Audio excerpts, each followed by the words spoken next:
1 cup warm milk, 2 teaspoons stand yes, 3 tablespoon white sugar, 1 egg, siyang i-mix, then atong iset aside, 3 and 1/2 cups of flour, 1/2 teaspoon salt, then ato na siyang i-mix, ato ibutang ang wet ingredients sa dry ingredients, then ato na siyang i-mix. Add og 2 tablespoon butter, then ato siyang i-mix tanan.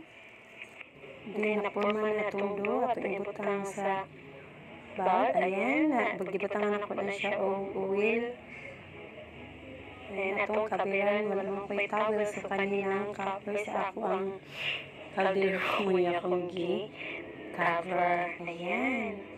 So, after 1 hour, na ito na i-punch ang dough.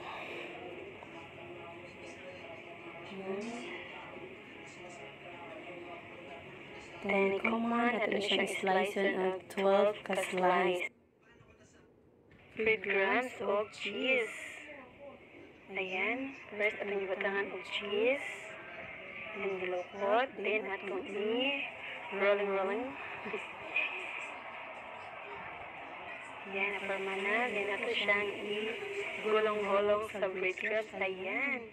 Ito na siyang kabiran. Then, ito siyang i-rest of 30 minutes. Then, itong kabiran.